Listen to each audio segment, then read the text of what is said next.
ਦੋਸਤੋ ਅੱਜ ਆਪਾਂ ਗੱਲ ਕਰ ਰਹੇ ਹਾਂ ਵਾਓ ਦੀ। ਉਰਦੂ ਭਾਸ਼ਾ ਦਾ ਜਿਹੜਾ ਵਾਓ ਹੈ ਅੱਖਰ ਉਹ ਕਿਸ ਤਰ੍ਹਾਂ ਇਸਤੇਮਾਲ ਕੀਤਾ ਜਾਂਦਾ ਹੈ।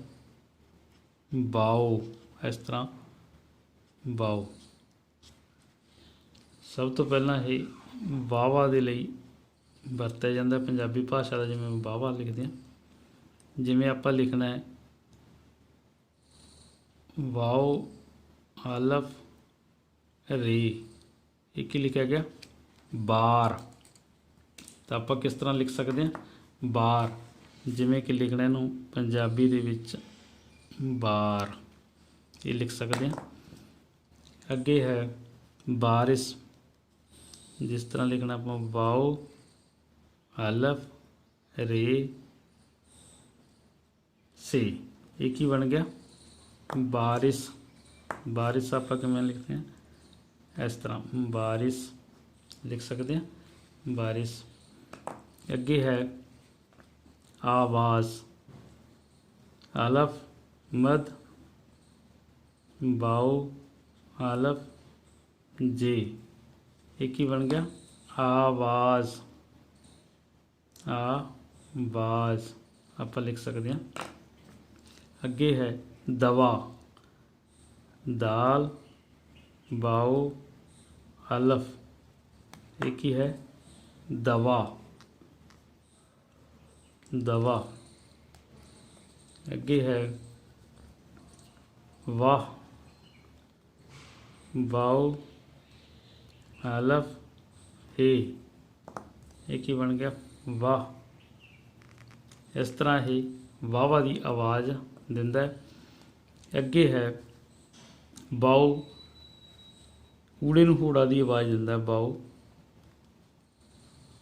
ਵਾਓ ਊੜੇ ਨੂੰ ਹੂੜਾ ਦੀ, ਇਸ ਤਰ੍ਹਾਂ ਊੜੇ ਨੂੰ ਹੂੜਾ ਦੀ ਆਵਾਜ਼ ਦਿੰਦਾ। ਤਾਂ ਆਪਾਂ ਕੀ ਹੈ ਇਹ, ਜੇਕਰ ਸ਼ਬਦ ਦੇ ਸ਼ੁਰੂ ਵਿੱਚ ਵਾਵਾ ਦੀ ਆਵਾਜ਼ ਲਈ ਜਾਂ ਮੱਧ ਜਾਂ ਅੰਤ ਦੇ ਵਿੱਚ ਕੀ ਹੁੰਦਾ, ਜ਼ਿਆਦਾਤਰ ਇਹ ਊੜੇ ਨੂੰ ਹੂੜਾ, ਊੜੇ ਨੂੰ ਦਲੈਂਕੜ, ਆੜੇ ਨੂੰ ਕਨੌੜਾ ਦੀ ਆਵਾਜ਼ ਦਿੰਦਾ। ਪਰ ਕਦੇ ਕਦੇ ਮੱਧ ਅਤੇ ਅੰਤ ਦੇ ਵਿੱਚ ਵਾਵਾ ਦੀ ਆਵਾਜ਼ ਦਿੰਦਾ। ਤਾਂ ਜਿਵੇਂ ਕਿ ਆਪਾਂ ਨੇ ਊੜੇ ਨੂੰ ਹੂੜਾ ਦੀ ਆਵਾਜ਼ ਕਿਸ ਤਰ੍ਹਾਂ ਲਿਖਾਂਗੇ, ਤਾਂ ਸਭ ਤੋਂ ਪਹਿਲਾਂ ਕੀ ਹੈ ਅਲਫ ਵਾਓ ਸੀਨ, ਇਹ ਕੀ ਬਣ ਗਿਆ ਓਸ। ਊੜੇ ਨੂੰ ਹੂੜਾ ਸੱਸਾ ਓਸ, ਇਸ ਚੀਜ਼ ਦਾ ਆਪਾਂ ਧਿਆਨ ਰੱਖਣਾ। ਜਿਵੇਂ ਅੱਗੇ ਲਿਖਣਾ ਹੈ ਲੋਗ, ਤਾਂ ਇਹ ਕੀ ਬਣ ਗਿਆ ਲੋਗ ਲੋਗ। ਅੱਗੇ ਆਪਾਂ ਜਿਵੇਂ ਲਿਖਣਾ ਹੈ ਦੋਸ਼ ਦਾਲ ਵਾਓ ਸੀਨ, ਇਹ ਕੀ ਬਣ ਗਿਆ ਦੋਸ। ਆਪਾਂ ਲਿਖ ਸਕਦੇ ਇਹਨੂੰ ਦੋਸ, ਠੀਕ ਹੈ। ਅੱਗੇ ਹੈ ਡੋਲ ਡੋਲ ਵਾਓ, ਇਹ ਹੈ ਲਾਮ, ਇਹ ਕੀ ਲਿਖਿਆ ਗਿਆ ਡੋਲ। ਇਸ ਤਰ੍ਹਾਂ ਆਪਾਂ ਨੂੰ ਪਤਾ ਲੱਗਦਾ ਹੈ ਵੀ ਵਾਓ ਹੈ ਜਿਹੜਾ ਉਹ ਊੜੇ ਨੂੰ ਹੂੜਾ ਦੀ ਆਵਾਜ਼ ਦਿੰਦਾ ਹੈ। ਜਿਵੇਂ ਆਪਾਂ ਲਿਖਣਾ ਓਟ ਅਲਫ ਵਾਓ ਟੇ, ਇਹ ਕੀ ਬਣ ਗਿਆ ਓਟ।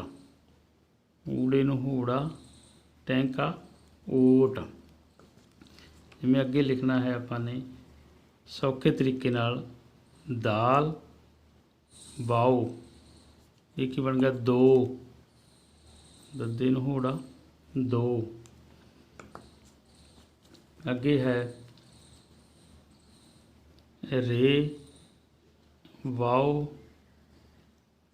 ਕਾਫ, ਇਹ ਕੀ ਹੈ ਰੋਕ ਰੋਕ। ਤਾਂ ਇਸ ਤਰ੍ਹਾਂ ਆਪਾਂ ਇਹਦਾ ਇਸਤੇਮਾਲ ਆਸਾਨੀ ਨਾਲ ਕਰ ਸਕਦੇ ਹਾਂ। ਅੱਗੇ ਆਪਾਂ ਲਿਖਣਾ ਹੈ ਊੜੇ ਨੂੰ ਦਲੈਂਕੜ। ਤਾਂ ਊੜੇ ਨੂੰ ਦਲੈਂਕੜ ਦੋਸਤ ਕਿਸ ਤਰ੍ਹਾਂ ਲਿਖਾਂਗੇ ਆਪਾਂ, ਵਾਓ ਹੈ ਜਿਹੜਾ ਆਵਾਜ਼ ਦਿੰਦਾ ਊੜੇ ਨੂੰ ਦਲੈਂਕੜ ਦੀ, ਊੜੇ ਨੂੰ ਦਲੈਂਕੜ।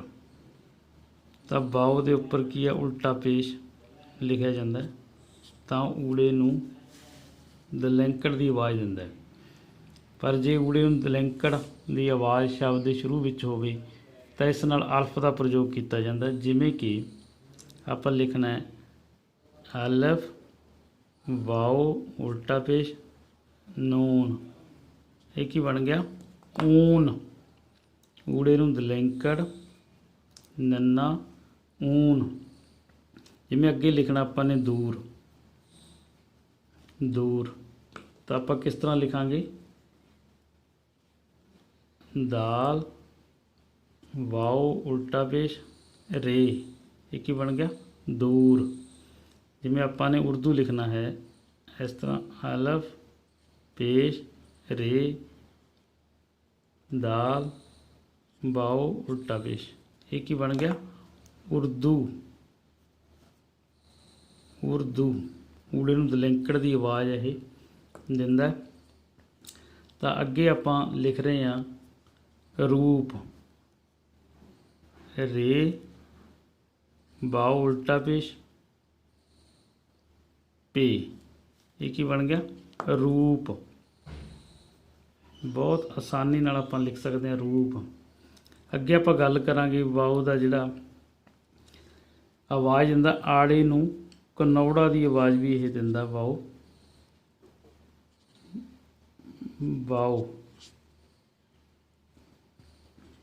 ਕਿਸ ਤਰ੍ਹਾਂ ਦਿੰਦਾ ਹੈ ਤਾਂ ਇਹਦੇ ਨਾਲ ਕੀ ਹੈ ਪਹਿਲਾਂ ਅਲਫ ਲਗਾਇਆ ਜਾਂਦਾ। ਜਿਵੇਂ ਕਿ ਆਪਾਂ ਲਿਖਣਾ ਹੈ ਔਰ, ਅਲਫ ਜ਼ਬਰ ਵਾਓ ਰੇ, ਇਹ ਕੀ ਬਣ ਗਿਆ ਔਰ। ਜਿਵੇਂ ਆਪਾਂ ਦੌੜ ਲਿਖਣਾ ਹੈ ਦਾਲ ਜ਼ਬਰ ਵਾਓ ਰੇ ਦੌੜ, ਤਾਂ ਆਪਾਂ ਲਿਖ ਸਕਦੇ ਹਾਂ ਜਿਵੇਂ ਕਿ ਇਹ ਲਿਖਿਆ ਸੀ ਔਰ, ਇਹ ਹੈ ਦੌੜ। ਤਾਂ ਆਸਾਨ ਤਰੀਕੇ ਨਾਲ ਆਪਾਂ ਲਿਖ ਸਕਦੇ ਹਾਂ। ਜਿਵੇਂ ਕਿ ਆਪਾਂ ਅੱਗੇ ਲਿਖਣਾ ਔਜ਼ਾਰ, ਔਜ਼ਾਰ ਕਿਵੇਂ ਲਿਖਾਂਗੇ ਆਪਾਂ ਅਲਫ ਜ਼ਬਰ ਵਾਓ ਜੇ ਅਲਫ ਰੇ, ਇਹ ਕੀ ਬਣ ਗਿਆ ਔਜ਼ਾਰ। ਜਿਵੇਂ ਅੱਗੇ ਸੌਖੇ ਤਰੀਕੇ ਨਾਲ ਆਪਾਂ ਲਿਖਣਾ ਦੋ,